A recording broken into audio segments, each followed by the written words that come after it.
నమస్తే welcome to శ్రీపవర్ news. ముందుగా headlines.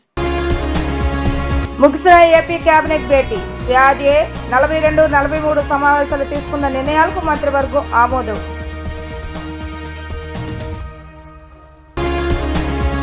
Gannavaram మండలంలో చిరుతపులి మృతి. అధికారులకు సమాచారం ఇచ్చిన రైతు. యోహన్ సినిమాపై AP fibre net chairman GV Reddy సంచలన వ్యాఖ్యలు. ఇంటర్నెట్ కేబుల్ సర్వీసులను ప్రజలకు తక్కువకు ఇవ్వాలని నిర్ణయం.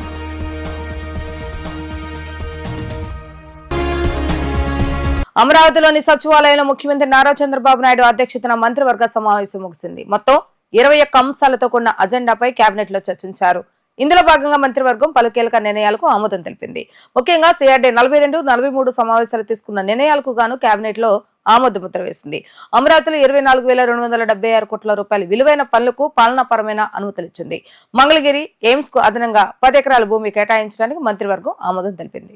ముఖ్యమంత్రి నారా చంద్రబాబు నాయుడు అధ్యక్షతన ఏపీ కేబినెట్ భేటీ ముగిసింది. ఇంటర్ విద్యార్థులకు ఉచితంగా పాఠ్యపుస్తకాలు ఇచ్చే అంశంతో సహా మధ్యాహ్న భోజనానికి సంబంధించిన నిధుల విడుదలకు కేబినెట్ ఆమోదముద్ర వేసింది. ధాన్యం కొనుగోలు కోసం మార్కెట్ ద్వారా 1000 కోట్ల రుణం మంజూరుకు ఆమోదం దక్కింది. 1000 కోట్ల రుణం తీసుకునేందుకు ప్రభుత్వ గ్యారంటీకి మంత్రివర్గం ఆమోదం తెలిపింది. రాజధాని నిర్మాణానికి హడ్కో ద్వారా 11,000 కోట్ల రుణం, కేఎఫ్డబ్ల్యూ ఆర్థిక సంస్థ ద్వారా 5,000 కోట్ల రుణం పొందడానికి మంత్రివర్గం ఆమోదముద్ర వేసింది. కృష్ణా జిల్లా గన్నవరం మండలంలో చిరుతపులి మృతి చెందింది. మెట్లపల్లి గ్రామంలో ఉచ్చులో చిక్కుకొని చిరుత మృతి చెందింది. నెల రోజులు గన్నవరం మండలంలో చిరుత సంచరిస్తుందని రైతులకు సమాచారం ఇచ్చారు. ఓ రైతు పట్టించుకోకుండా పందుల నుంచి పంటను కాపాడుకోవటానికి ఉచ్చులు ఏర్పాటు చేశారు. ఈ ఉచ్చులో చిక్కుకున్న చిరుత మృతి చెందింది. మెట్లపల్లి గ్రామస్తుల సమాచారం మేరకు అటవీశాఖ అధికారులు అక్కడికి చేరుకుని చిరుత కళేబరాన్ని స్వాధీనం చేసుకున్నారు. కృష్ణా జిల్లా గన్నవరం మండలం మెట్లపల్లిలో చిరుతపల్లి మృతి కలకలం రేపింది. గ్రామానికి చెందిన రైతు తన పంట పొలాన్ని అడవి పందుల నుంచి రక్షించుకునేందుకు ఏర్పాటు చేసిన ఉచ్చులో చిరుతపులి చిక్కి మరణించింది.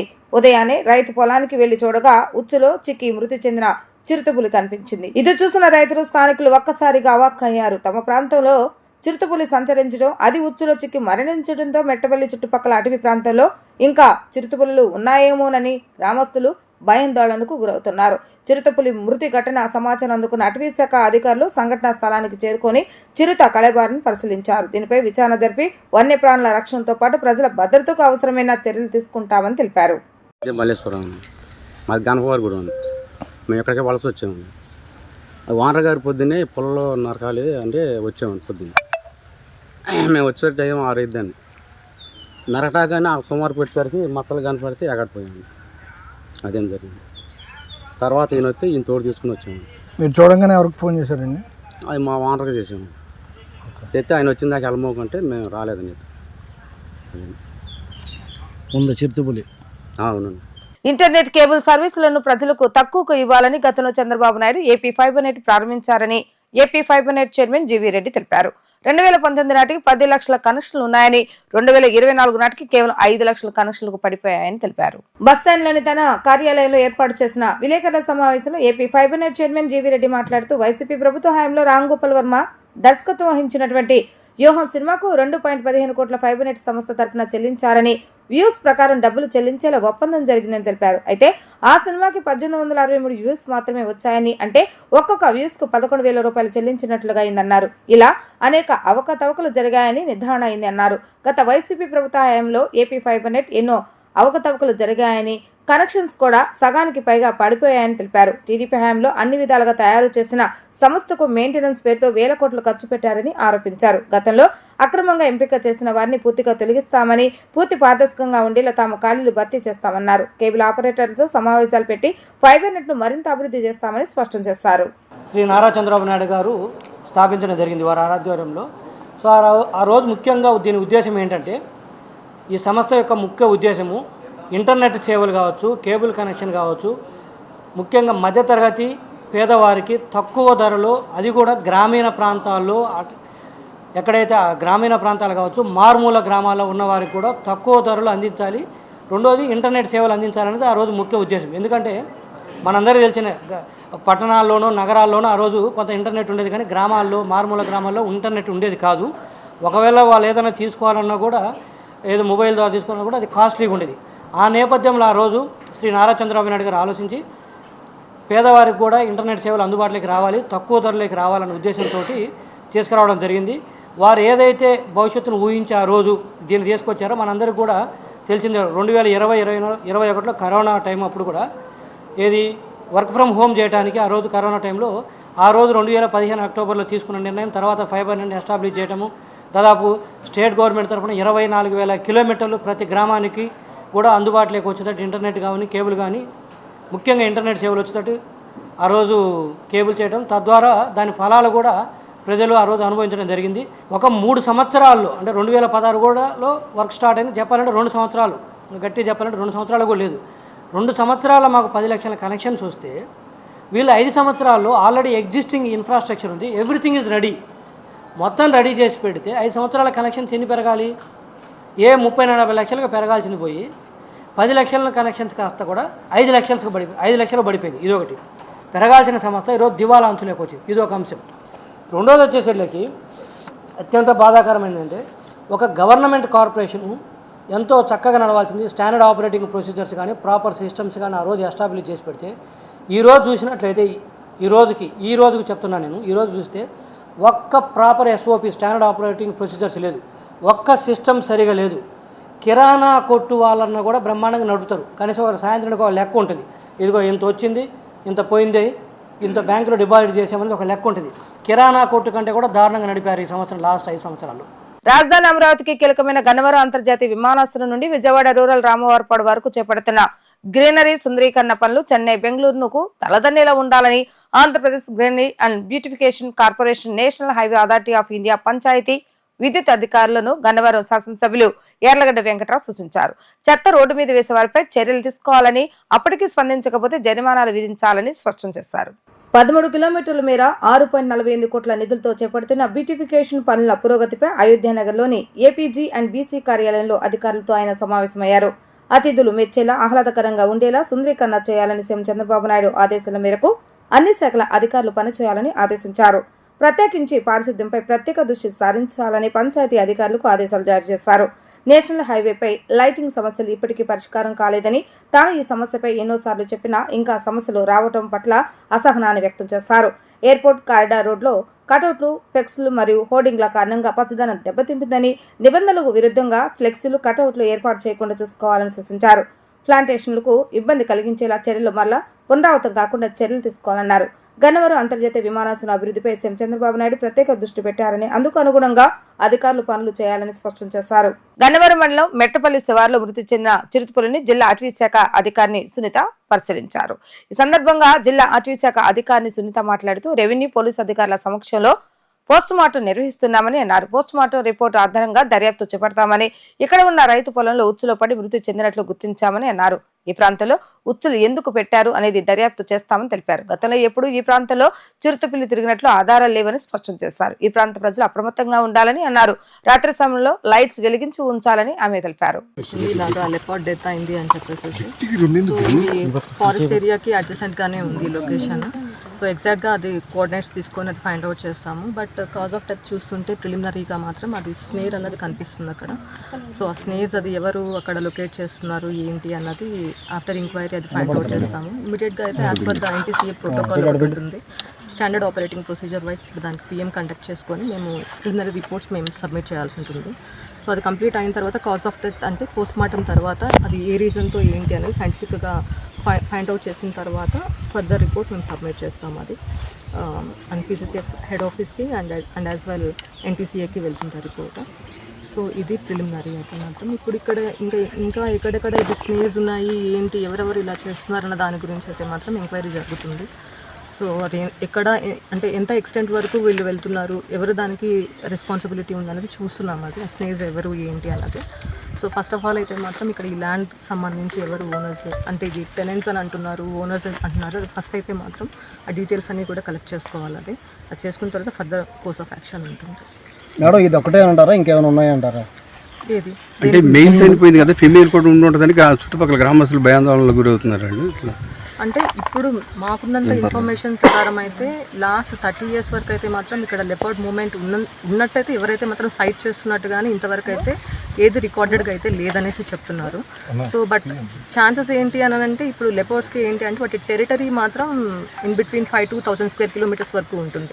మనకి ఇప్పుడు ఇక్కడ కొండపల్లి ఆర్ఎఫ్ ఏరియా ఉంది, అక్కడ లెపర్డ్స్ ఉన్నట్టయితే మాత్రం ఒక రికార్డ్ అయితే ఉంది అక్కడి నుంచి. And at the same time PNP మనకి పాపికొండ నేషనల్ పార్క్ ఉంది. సో అది ఫుడ్ కోసం అది ఎక్కడి నుంచి అయినా సరే పర్ డే అది ఈవెన్ 10 to 15 kilometers వరకు ట్రావెల్ చేయగలదు. మెయిన్గా దాని ప్రే బేస్ అంతా కూడా డొమెస్టిక్ అనిమల్స్ ఉంటాయి. అండ్ ఇక్కడ సరౌండింగ్స్లో చూస్తుంటే కూడా ఇక్కడ మీకు అంతా కూడాను పౌల్ట్రీ ఎక్కువ కనిపిస్తుంది. And the domestic animals dogs కూడా ఉండుండొచ్చు ఇక్కడ. సో వాటిని కోసంగా అది వచ్చి ఉండొచ్చు, అంటే ఫారెస్ట్ ఏరియాస్ నుంచి, అంటే ఫుడ్ కోసమే కదా అక్కడి నుంచి ట్రావెల్ చేసుకుంటూ వస్తుంది. సో ఆ ప్రాసెస్లో ఇది జరుగుండొచ్చు. But in the meanwhile ఇక్కడ దానికి ఆ హ్యాబిటాట్ డిస్ట్రక్షన్ కోసం అంటే ఫ్రాగ్మెంటేషన్ జరుగుతుంది కాబట్టి ఇలా ఫెన్స్ చేయడం and at the same time దానికి అలాంగ్ ద ఫెన్స్ ఇలాగ స్నేక్స్ అనేది ఫిక్స్ చేయడం వల్ల ఈ ప్రాబ్లం జరిగింది. బట్ దీన్ని బట్టి ఏంటి అని అంటే ఫస్ట్ టైం ఇక్కడ లెపర్డ్స్ మూమెంట్ ఉంది అనేది అయితే మాత్రం అర్థమవుతుంది. సో ఇంకేదైనా ఉందా ఏంటి అనేది సైటింగ్స్ దాని గురించి మేము ఫర్దర్ ఇన్వెస్టిగేషన్ మేము చేస్తాం. అంటే ఇప్పుడు ఇటీవల కాలంలో మనగా ద్వారకా తిరుమల మండలంలో కానీ అలాగే రాజమండ్రి ప్రాంతంలో పర్యటించి కడుగొడ హల్చల్ చేసిన పులి ఉందనేది అది ఇదే ఉంటుంది అంటారా మేడం? లేకపోతే అది చెప్పలేమండి. ఇప్పుడు అక్కడ నుంచి అది మీరు చెప్తున్నది రాజమండ్రి సైడ్ నుంచి వెళ్ళింది అని అంటున్నారు కదా. సో అది అక్కడి నుంచి మూమెంట్ మనకి అంటే ఇప్పుడు దాని ట్రాక్ట్ ఎలాగా అన్నది మనం ఫైండ్ అవుట్ చేయలేము అనమాట. ఇప్పుడు సేమ్ అనిమలే అయి ఉండొచ్చా ఇంకొక అనిమలా అన్నది తెలియదు. అది ఎందుకనంటే దాని టెరిటరీ దాని రేంజ్ అనేది వేరీ అవుతుంది మేల్ టు ఫీమేల్. ఇప్పుడు దీనికి సంబంధించి అది మేల్ లెపర్డ్ అనే చెప్తున్నారు. సో దానికి అప్రాక్సిమేట్గా అది 10 to 15 kilometers ఈజీగా అది ట్రావెల్ చేయగలదు పర్ డే. సో అలాగే ఎన్ని డేస్ నుంచి అది ఎక్కడి నుంచి వచ్చింది అన్నది అది ట్రాకింగ్ చేస్తున్నప్పుడు అది అంటే కెమెరా ట్రాపింగ్ చూసినప్పుడు మాత్రమే తెలుస్తుంది. అది అంటే ఆ పాత్లో అది వెళ్తుందా లేదా అన్నది మనం ట్రాక్ చేయగలిగినప్పుడు మాత్రం. ఇంతవరకు అంటే ఇక్కడ వరకు ఆ రికార్డే లేదు. ఇక్కడ ఒకటి లెపర్డ్ ఒకటి ఉంది, ఇది పాపులేషన్ ఉంది, ఇలా సైటింగ్స్ జరిగాయని ఇంతవరకు ఎవరైతే నోటీస్ చేసినట్టు చెప్పలేదు. సెక్రటరియట్ లో మంత్రుల వాహనాలకు అనంతపురం జిల్లా రప్తాడు మండలం గండ్లపర్తి కొత్తపల్లి గ్రామానికి చెందిన వృద్ధులైన రామాంజనేయులు దంపతులు వారి కుమార్తె అడ్డుపడ్డారు. దీంతో కాసేపు సెక్రటరియట్ లో అలజడి నెలకొంది. ఉప ముఖ్యమంత్రి పవన్ కళ్యాణ్ వాహనానికి అడ్డుపడ్డా ఆపకుండా క్యాన్వాయ్ వెళ్లిపోయింది. వాహనం దిగి మంత్రి అచ్చెన్నాయుడు వారి ఆవేదన విన్నారు. కొడుకుల దౌర్జన్యంగా గౌతమ్ ఇల్లు భూములు లాక్కొని వీధి పాలు చేస్తాడని అచ్చెన్నాయుడు ముందు వృద్ధ దంపతులు వాపోయారు. కలెక్టర్ తో మాట్లాడి న్యాయం చేస్తామని మంత్రి హామీ ఇచ్చారు.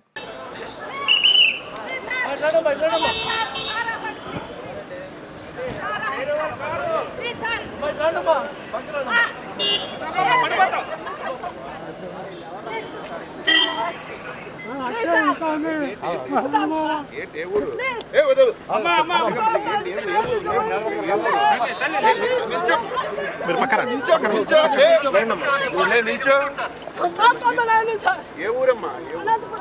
ఏ ప్రాబ్లం ఏంటి? కొడుకులు చాలా ప్రాబ్లం చేస్తున్నారు సార్. మా అమ్మ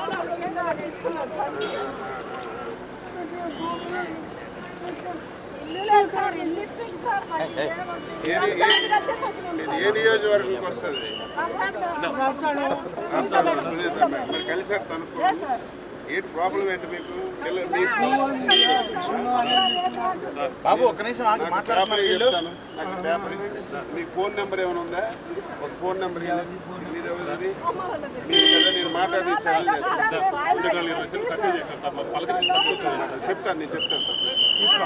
నేను కంపల్సరీ నేను మాట్లాడి చెప్తాను. నేను కలెక్టర్ చెప్పి పంపించేయిస్తాను కదా. నేను కలెక్టర్ మీద పంపిస్తాను. అమ్మ మేము వచ్చినాక చూసుకుంటాము, బాగా చూసుకుంటామని అతన్ని రాపించుకుంటారు సార్. రాపించుకున్న తర్వాత రాపించుకున్నారు. 3 అంతస్తులు కట్టుకున్నాడు సార్. 3 అంతస్తులు కట్టుకొని ఒక పోస నిండి మాకు ఉండే కంటే ఇయ్యలేదు సార్. మేము బిడ్డ దగ్గర బాలిగింట్లో ఉండాలి సార్. బాలిగింట్లో ఉన్నాము. ఆ పాపను లేని నిమిషాలు పెడతాడు. మేము చంపుతాం, కొడుతాం, నీకు కొడుకొని నేను ఉద్యోగం తీసేద్దాము అని చెప్తున్నారు సార్. అంతే సార్, ఇంకేం లేదు. ఇప్పుడు ఎందుకు వచ్చావు ఇక్కడికి నువ్వు? ఇల్లు కావాలి మాకు, అంతే. ఇల్లు ఏమైంది? నీ ఇల్లు ఏమైంది? కొడుకులు ఇలే. ఏ ఊరు మీది? మాది ఎవరో కొత్తపల్లి, గాండ్లపర్తి కొత్తపల్లి. అడు తిరుగు. గాండ్లపర్తి కొత్తపల్లి. మరి అచ్చెన్నాయుడు కారు ఎందుకు అడ్డం పడ్డాం మంత్రి కారు దగ్గర? తెలీదు, తెలియకనే అడ్డం పడినాం. బంగాళాఖాతంలో తీవ్ర అల్పపీడనం ప్రభావంతో ఏపీలో పలు జిల్లాల్లో భారీ నుంచి అతి భారీ వర్షాలు కురుస్తున్నాయి. పలు జిల్లాల్లో భారీ వర్షాలతో రైతులు తీవ్ర ఇబ్బందులు పడుతున్నారు.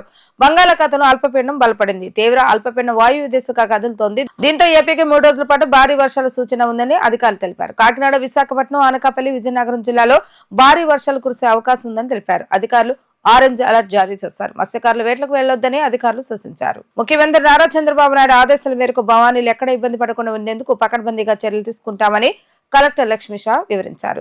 కాలినడకన వచ్చే భవానీలకు హోల్డింగ్ ఏరియాలను ఏర్పాటు చేస్తామని ఆయన వివరించారు. భవానీ దీక్షల విరమణ నేపథ్యంలో జరుగుతున్న ఏర్పాట్లలో భాగంగా ఇంజనీరింగ్ విభాగం అధికారుల పనితీరుపై ఎన్టీఆర్ జిల్లా కలెక్టర్ జి లక్ష్మీషా అసంతృప్తి వ్యక్తం చేశారు. ఒక భవానీకి గీతబడిన ఊరుకోనంటూ ఇంజనీరింగ్ విభాగం అధికారులపై జిల్లా కలెక్టర్ ఆగ్రహాన్ని వ్యక్తం చేశారు. ఈ సందర్భంగా ఆయా శాఖ అధికారులకు కీలక సూచనలు చేశారు. ఈ సందర్భంగా జిల్లా కలెక్టర్ మాట్లాడుతూ విజయవాడ మున్సిపల్ కార్పొరేషన్ ఎదురుగా ఉన్న ఖాళీ స్థలంలో హోల్డింగ్ ఏరియాలను ఏర్పాటు చేశామన్నారు. వారి కోసం ప్రత్యేకంగా వాష్రూమ్స్ తో పాటు టాయిలెట్స్ సైతం సిద్ధం చేశామన్నారు. ముఖ్యమంత్రి నారా చంద్రబాబు నాయుడు ఆదేశాల మేరకు భవానీలు ఎక్కడ ఇబ్బంది పడకుండా ఉండేందుకు పకడ్బందీ చర్యలు తీసుకుంటున్నామని వివరించారు.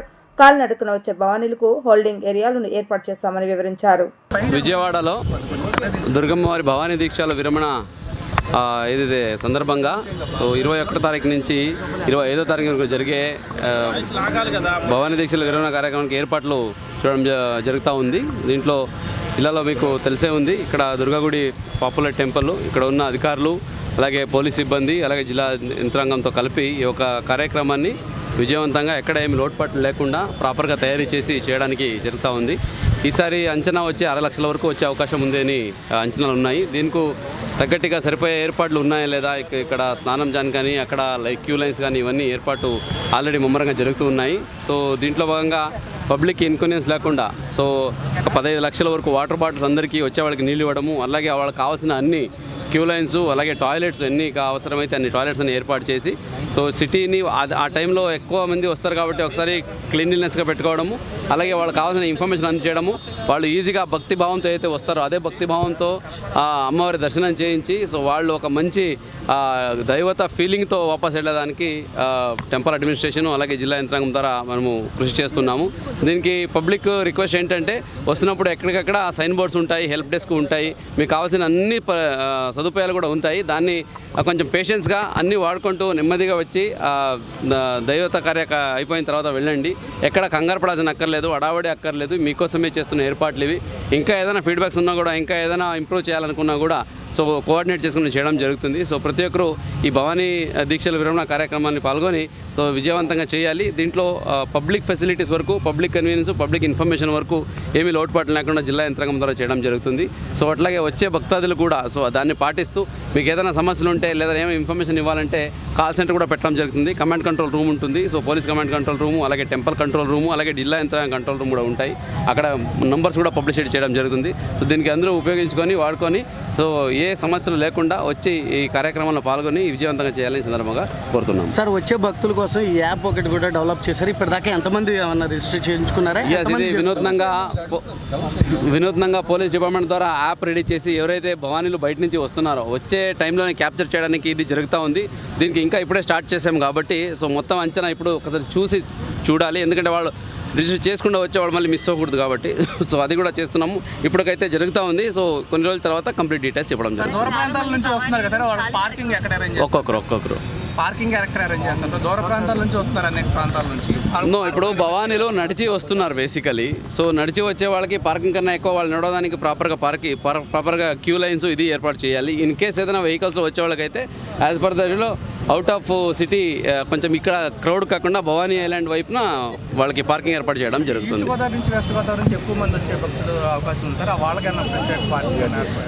దట్స్ వాట్ ఇప్పుడు పోలీస్ వాళ్ళకి అదే ఆదేశాలు ఇవ్వడం జరిగింది. సో ప్రాపర్గా మనం విత్ ఇన్ సిటీ కాకుండా బయట హోల్డ్ చేయాలి. వాళ్ళని బయట హోల్డ్ చేసి ఎవరైనా నడిచి వస్తారో వాళ్ళకి ఇబ్బంది లేకుండా సో వాళ్ళకి పార్కింగ్ ఏరియా అలాగే ఫెసిలిటీస్ ఇవ్వడం జరుగుతుంది. ఈ రాష్ట్రంలో బీసీ వర్గాలను వైఎస్ జగన్ దారుణంగా మోసం చేశారని బీసీ సంక్షేమ చేనేత జోలి శాఖ మంత్రి సవిత అన్నారు. మెగా జాబ్ పేరుతో ఏపీ నిరుద్యోగులను దారుణంగా మోసం చేస్తారని మంత్రి మండిపడ్డారు. మోసం చేసిన జగన్ కు ఏపీ ప్రజలు సరైన రీతిలో బుద్ధి చెప్పారన్నారు. గొల్లపూడి బీసీ భవన్ లో బీసీ వెల్ఫేర్ ఆధ్వర్యంలో సివిల్ సర్వీసెస్ స్టడీస్ సెంటర్ ను రాష్ట్ర బీసీ వెల్ఫేర్ శాఖ మంత్రి సవిత ప్రారంభించారు. అనంతరం మంత్రి సవిత మాట్లాడుతూ బీసీల ద్రోహి వైఎస్ జగన్ అన్నారు. మెగా జాబ్ క్యాలెండర్ పేరుతో ఏపీ నిరుద్యోగులను మోసం చేశారని మంత్రి నిప్పులు చెరిగారు. బడుగు బలహీన వర్గాల అభ్యున్నతికి కృషి చేసిన గొప్ప నేత నందమూరి తారక రామారావు అని అన్నారు. మహిళలకు సమాన హక్కులు కావాలంటూ ఆస్తిలో మహిళలకు కూడా సమాన ఆస్తి హక్కు చట్టం చేసిన నేత రామారావు మాత్రమేనని అన్నారు. అమరావతిలో 5 ఎకరాల్లో 500 మందికి సివిల్ సర్వీసెస్ కోచింగ్ సెంటర్ శాశ్వత ప్రాతిపదికన త్వరలో నిర్మిస్తున్నామని మంత్రి తెలిపారు. ఒక్కొక్క విద్యార్థికి కోచింగ్ ఇచ్చేందుకు దాదాపు 2 లక్షల రూపాయలు రాష్ట్ర ప్రభుత్వం ఖర్చు చేస్తుందన్నారు. ఎమ్మెల్యే వసంత కృష్ణప్రసాద్ మాట్లాడుతూ రాష్ట్ర మంత్రుల్లో సంక్షేమ పథకాల అమలులో మంత్రి సవిత ముందు వరుసలో ఉన్నారన్నారు. ఎమ్మెల్యే కోటికలపూడి శ్రీనివాసరావు మాట్లాడుతూ ఎలా చదవాలి, ఏది చదవాలి అనే విషయం తెలుసుకుంటేనే సివిల్ సర్వీసెస్ సాధిస్తామని అన్నారు. బడుగు బలహీన వర్గాలు ఈరోజు ఇలా వేదిక పంచుకుంటున్నాయి అంటే అన్న నందమూరి తారక రామారావు గారని ఈ సభాముఖంగా మీకు తెలియజేస్తున్నాం. అన్న నందమూరి తారక రామారావు గారు పార్టీ పెట్టి బడుగు బలహీన వర్గాలు అన్ని రంగాల్లోనూ ఉండాలి, అందులో మహిళా పక్షపాతాన్ని కూడా చెప్పాలి. ఆనాటికే మహిళలు కూడా విద్యావంతులు కావాలి, మహిళలకు కూడా యూనివర్సిటీలు తెచ్చిన ఘనత అన్న నందమూరికి తారక రామారావు గారు. తన ఇంటి నుంచే మహిళలకు కూడా ఆస్తిలో వాటా ఉండాలి, వాళ్ళకు కూడా హక్కులు కావాలని తన ఇంటి నుంచే వాటా పంచిన గొప్ప వ్యక్తి మన అన్న నందమూరి తారక రామారావు గారు అని కూడా తెలియజేస్తున్నాం. 1924లో ఏం జరిగిందంటే బీసీల ద్రోహి ఆ జగన్మోహన్ రెడ్డి గారని సభాముఖంగా మీకు తెలియజేస్తున్నాం. మరి 1924లో ఈ రాష్ట్రం ఏం జరిగిందో, ఈ రాష్ట్రం ఏ విధంగా నాశనం అయిపోయిందో, నా బడుగు బలహీన వర్గాలు మెగా జాబ్ క్యాలెండర్ అన్నారు. ఏ రోజన్నా మీరు చూసారు? 5 సంవత్సరాల నుంచి తల్లిదండ్రులు ఎంతో ఇబ్బంది పడి, తల్లిదండ్రులు ఎంతో కష్టపడి పిల్లలు అయ్యో జగన్ వస్తే జాబ్ వస్తుంది, మన పిల్లలందరినీ కోచింగ్ సెంటర్లకు పంపించాలా, పరీక్షలు వస్తాయి బాగా చదవాలని తల్లిదండ్రులు చాలామంది కోచింగ్లు పంపించారు. ఏ రోజన్నా చూసారా మెగా డిఎస్సి? చూసారా? ఏమ్మా మీరే ప్రిపేర్ అయ్యలేదు ఎవరు? ఆ రోజు ఏం చెప్పాడు? జగా జాబ్ క్యాలెండర్, జాబ్ క్యాలెండర్ కాదు, ఆ ఫ్యాన్కి వేసినందుకు ఊరేసుకోవాల్సిన పరిస్థితి వచ్చింది. ఒక పక్క పరిశ్రమలు లేవు, ఒక పక్క ఉద్యోగాలు లేవు, రైతాంగం నాశనం అయిపోయింది. పిల్లలు లాస్ట్కి చాలా చోట్ల ఇబ్బంది పడుతూ తల్లిదండ్రులు ఇబ్బంది పడలేక చేతనైనంత మంది పనులు చేసుకున్నారు, కొంతమంది ఇతర రాష్ట్రాలకు కూడా వలసిపోయారు. మరి మన అధికారం రాగానే ముఖ్యమంత్రి గారి దృష్టికి తీసుకెళ్ళాం. సార్ మన BC residential schools, BC study circles పరిస్థితి బాగలేదు సార్, ఏం చేద్దాము అంటే మొత్తం బీసీ రెసిడెన్షియల్స్కి, బీసీ హాస్టల్స్కి ఇమ్మీడియట్గా రెన్యువేషన్ కోసమే 25 కోట్ల నిధులు ఇచ్చిన ఘనత ముఖ్యమంత్రి చంద్రబాబు నాయుడు గారు. రాష్ట్రం కష్టాల్లో ఉంది, అప్పుల్లో ఉంది, అయినా ముఖ్యమంత్రి గారు ఒక్కొక్కరికి సుమారుగా 1,80,000 నుంచి 2 లక్షల దాకా ఖర్చు వస్తుంది. ఖర్చు గురించి ముఖ్యమంత్రి చంద్రబాబు నాయుడు గారు ఆలోచించలేదు. వాళ్ళు సక్సెస్ కావాలనేదే ముఖ్యమంత్రి గారి ఆలోచన. ఈరోజు రాష్ట్రంలో ఉన్న మంత్రుల్లో 90% మంది చాలా చురుగ్గా ఉన్నారు. ఆ చురుగ్గా ఉన్న మంత్రుల్లో మన బీసీ సంక్షేమ శాఖ మంత్రి గారు తొలి వరుసలో ఉంటారనే విషయం మీరందరూ గుర్తించాలి. ఆమెకి వచ్చిన అవకాశాన్ని చంద్రబాబు నాయుడు గారు బీసీలకు ఇవ్వాలంటే ఎవరో ఒకరికి ఇవ్వచ్చు, కానీ ఏదో ఒక క్రమంలో ఒక అవకాశం వచ్చింది, అవకాశాన్ని సద్వినియోగపరుచుకుంటా ఉన్నారు. మీరు గుర్తించాల్సింది, మీరు గమనించాల్సింది ఇదే విషయం. ఈరోజు ముందుగా మీకు శుభాకాంక్షలు. ఎందుకు అంటే 600 మందిని వడపోస్తే దాంట్లో 100 మందిలో మీరు వచ్చారు కాబట్టి మీరు ఒక మెట్టు ఎక్కారు. ఇప్పటికే మీరు ఇంకా ఎక్కాల్సిన మెట్లు చాలా ఉన్నాయి. Getting civil service is a matter of orientation. What is orientation? What to study, how to study. What to study, how to study. Without getting this orientation, even if you join in Waziram, if you go to Delhi, you have to pay around 3 lakhs fees and monthly 30,000 monthly expenditure. For 2 years nearly you have to spend 10 lakhs.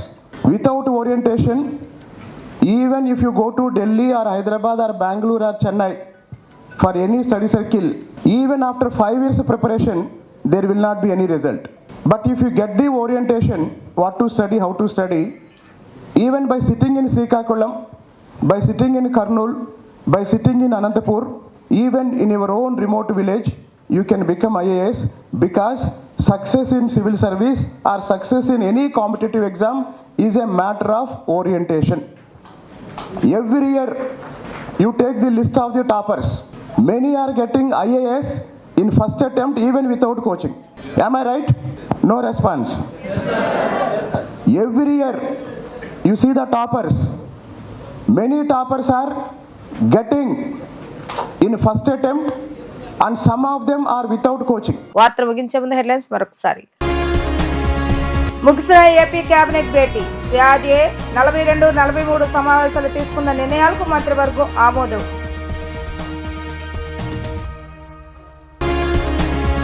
Gannavaram మండలంలో చిరుతపులి మృతి. అధికారులకు సమాచారం ఇచ్చిన రైతు. వ్యూహం సినిమాపై AP fibre net chairman GV Reddy సంచలన వ్యాఖ్యలు. ఇంటర్నెట్ కేబుల్ సర్వీసులను ప్రజలకు తక్కువకు ఇవ్వాలని నిర్ణయం.